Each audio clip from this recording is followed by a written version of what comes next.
Good morning, everyone. This is Ida of Created to Create. Welcome back to my channel. I have first of all, if you're not 18 years or older, this video content is not intended for you. For those of you that are, I have a project share and I created a card. And you all know that I love carnation craft and tattered lace because I can't say enough about those dies that come with the artwork because, like I said, I'm not an artist like that. And this really helps me make what I feel are beautiful cards because the artwork is so pretty. But anyway, I created a card. I had an idea and I wanted to try it. And I got a chance to do that yesterday. I will do a tutorial, but I can't tell you when because I'm still working on birthday mail and I kind of want to get it done. So anyway, this is the card that I created. I hope, let me see, let me lift up so you guys can see, hopefully the whole card. I'm not sure if you all can see the whole card, but this is the card that I created, and I wanted to do an easel card, but I wanted the backing to be clear, similar to when I did the snowman lantern tag that had the Christmas trees in sequin, the shaker all in it. Well, I wanted the same thing for this, but I didn't want it to be a shaker, but I did want that clear look where you could see right through the window. So this is the card that I created. Again, I did use those carnation craft dies that I'm gifting.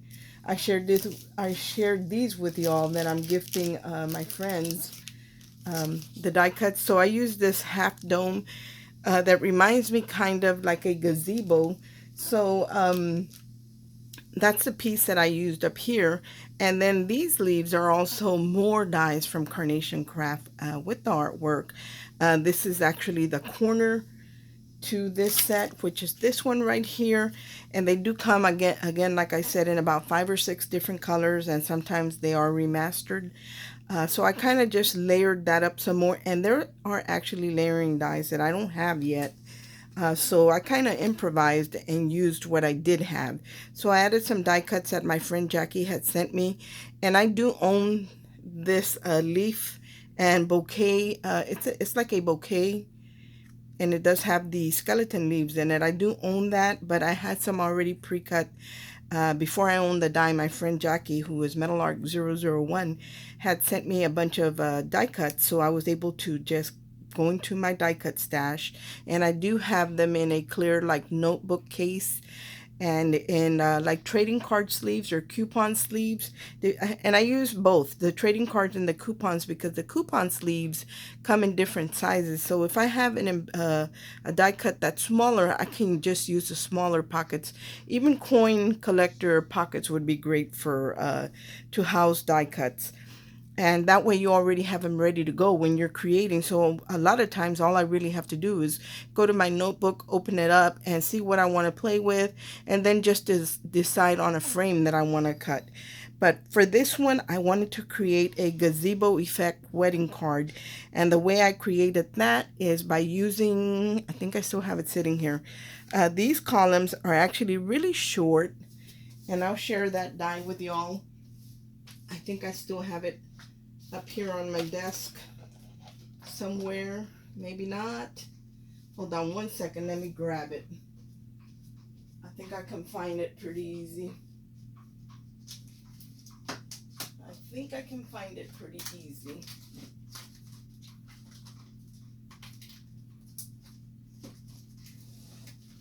I don't even know why I put it away if I wanted to share this project with y'all.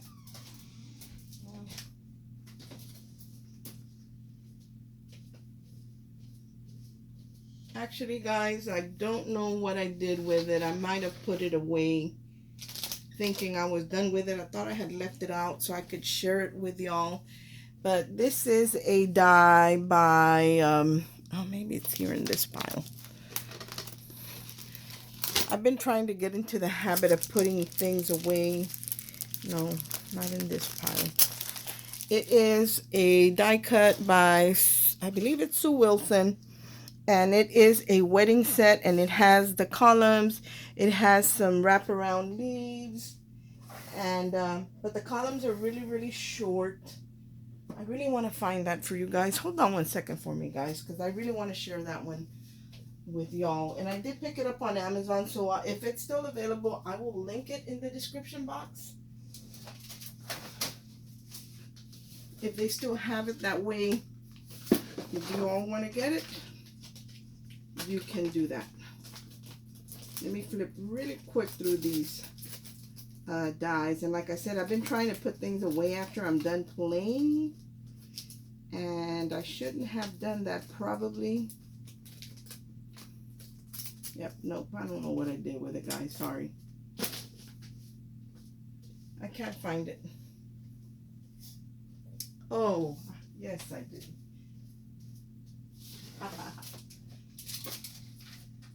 I'm still sorting, guys, so I actually put my wedding dies in a different basket, in a different category from where I previously had them.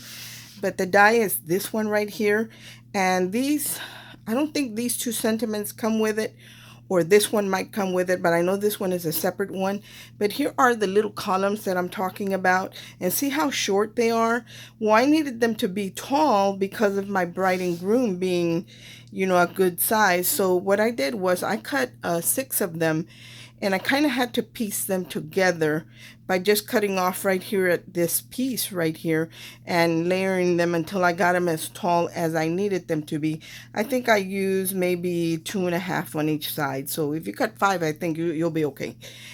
And then it does have this little arch right here, and it's got the little doves, it's got this ivy, and this that wraps around the column. So it's a very beautiful set. And here it is. It's by Creative Expressions, and it's called Special Occasions Collection, Wedding Arch and Columns. So if I find it, I will link it in the description box, but it is by Sue Wilson. So that's the one that I use right here for the columns. You can see the open work right there on the columns. And then these leaves are, everything else is Carnation Craft. So those are the 2 dies that I used. And the bride and groom are also Carnation Craft, gifted to me by my friend Jackie, the die cuts.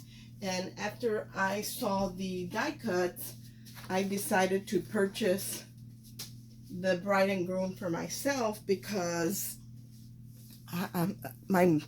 sometimes people will ask me for a wedding card. So here it is. This is called The Happy Couple by Carnation Crafts, and they are pretty tall. So in order for me to create the card that I wanted, I knew I wanted to use this top piece, but I had to make the columns tall enough where that they could accommodate the bride and groom. Right here on the corners, I used the cornered piece from the ones that I shared with you just a moment ago. These corner pieces, but in the white and the gray color. So that's what I did here without the silhouette. Now, the problem with this, that when you do something like this, you're going to be able to see the foam tape that is in the back. Well, how I kind of took care of that issue was by cutting out the bride and groom in white and cutting out the silhouette. I didn't have to cut the flowers, but I did cut the silhouette that's underneath the white, the silver glittery piece right here. I cut it out in white as well. And for the columns, I could do 2 things. I could just cut a strip of paper, or I could cut the columns again. I decided to just go with a strip of paper because it is just the back of the card, so it really didn't need to be the columns. But if you wanted to make it that extra, go that extra mile, you could. And so anyway, on the inside, I added the silver glitter with the ones that I shared with you previously as well. With these that I cut to go in the trolley case that's going to my friends, but I cut it out in the gray and the gray and the white. And right here, I just added a little die cut, and then here's the word on your wedding day, which is also a Sue Wilson die. And but I want to share the back of the card with you. Here is the piece of acetate, the reverse side of the acetate, and as you can see, The bride and groom have the silhouettes in white, and the column does too. Um, it was a little tricky to figure out how to do this because I didn't want to use white paper. Let me share the top with you. I didn't want to use, there is the silhouette to the top. So it's all finished in the front and back. It's not going to look messy or anything like that. I didn't want to use paper. I just wanted to use acetate.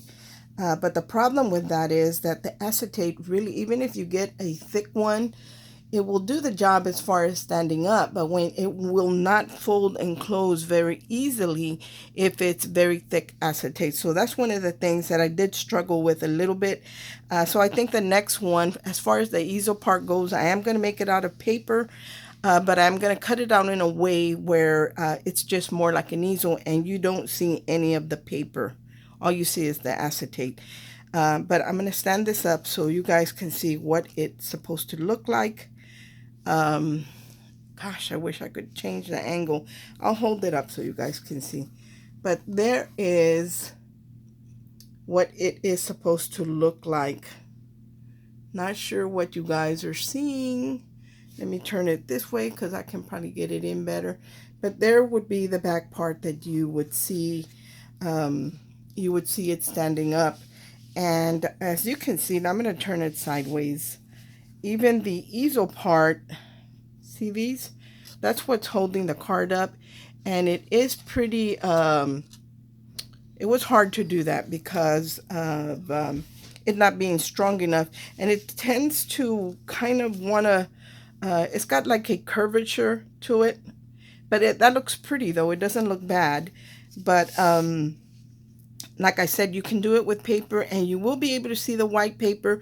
But when you have white everywhere else, I don't think it will be that noticeable.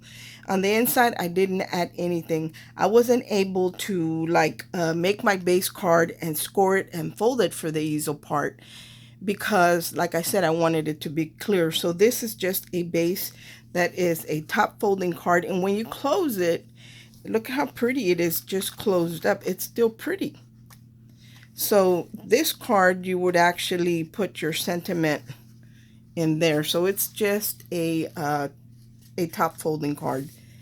How did I figure out what size I needed? Well, the way I figured out what size I needed, I'm asking myself a question and then I'm answering myself.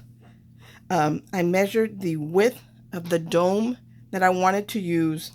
And then I kind of set it all out. I put my dome, I put my wedding couple, and then I kind of did the columns as tall as I needed them to be. And when I had everything just laid out on my counter, I didn't have it glued on anything. I just had it set out on my counter. I was able to measure the width and the height. So that way I knew what size my card needed to be and what size my acetate needed to be. So that's how I created this card. I'm kind of trying to explain to you. So if you want to try it and not wait for a tutorial, but I did have a piece cut out that I was going to share with you, kind of giving you an idea of what I did. But again, like I said, I've been working on Happy Meal and I have tons of stuff just laying around on the counter where I'm working, and I think that I probably put it away somewhere. But anyway, when you create your easel, pretty much what the easel card is I'll grab a piece of paper. What the easel card is I grab my size of my card, and I didn't leave an extra ½ inch or anything. I measured it exactly like the front of my card. I scored at ½ inch that was going to be glued to the top of the card. And then I took just a rectangle die and cut out an aperture. I did leave a little space after the score line to give it support. And of course a little strip on the bottom because you have to give it as much support as possible so it will stand up. And like I said, I did have a piece cut out and I cut it out wrong. Oh, here it is. Here it is. And I cut it out wrong. And I'm sorry that I cut it out in white. You might not be able to. Well, I'll leave that there.